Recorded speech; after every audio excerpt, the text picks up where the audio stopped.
Trump questions Putin's commitment to end the Ukraine war. Trump met with Ukrainian President Vladimir Zelensky at the Vatican on Saturday before the Pope's funeral. President Donald Trump on Saturday questioned Russian President Vladimir Putin committed to ending the war in Ukraine after Trump met with Ukrainian President Vladimir Zelensky on the sidelines of Pope Francis' funeral in Rome. There was no reason for Putin to be shooting missiles in civilian areas, cities, and towns over the last few days. The U.S. President wrote in a post on Truth Social, referencing the Russian military strikes in Ukraine this week that killed and wounded dozens of people. It makes me think that maybe he doesn't want to stop the war. He's just tapping me along.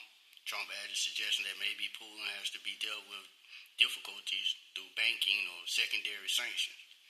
Imposing further sanctions on Russia is an idea that has bipartisan support in the UK, with a bipartisan group of 50 senators, 25 Democrats and 25 Republicans earlier this month introducing a bill that would impose additional sanctions on Russia. Trump has 4 weeks been advocating in favor of a peace deal between Russia and Ukraine, and on Friday he hinted that a deal would be close to the finish line, urging Russia and Ukraine to meet for very high-level talks. Earlier in the week, Trump had slammed Zelensky for rejecting the terms of any peace deal that would allow Russia to retain control of Crimea, which it annexes against Ukraine in 2014.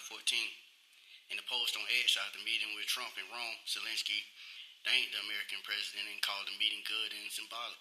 The Ukrainian president added that he is hoping for results on everything we covered, which includes protecting lives of our people, for the unconditional ceasefire, reliable and lasting peace that will prevent another war from breaking out. Zelensky added that the exchange with Trump has the potential to become historic if we achieve joint results. In his Truth Social post on Saturday, Trump blamed his predecessors, President Barack Obama and Joe Biden, for allowing Russia to annex Crimea.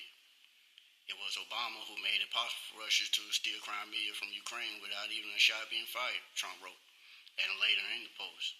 I'm just trying to clean up the mess that was left to me by Obama and Biden, and what a mess it is. Trump and Zelensky meeting in Rome was their face-to-face interaction since the Ukrainian president visit to the White House in February.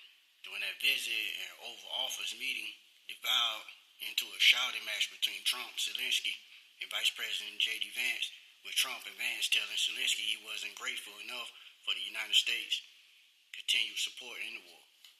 While in Rome, Zelensky also met with European leaders, including UK Prime Minister Keir Starmer and French President Emmanuel Macron, who wrote in French on X that he had a very positive exchange today with Zelensky. Ending the war in Ukraine is the goal we share with President Trump. Ukraine is ready for an unconditional ceasefire. President Zelensky reiterated this to me today. He wants to work along the Americans and Europeans to implement it. Now it's up to the President Putin to prove that he really wants peace. Macron added, Zelensky said his discussion with Starmer focused on the steps necessary to establish a full unconditional ceasefire and to develop further security guarantees.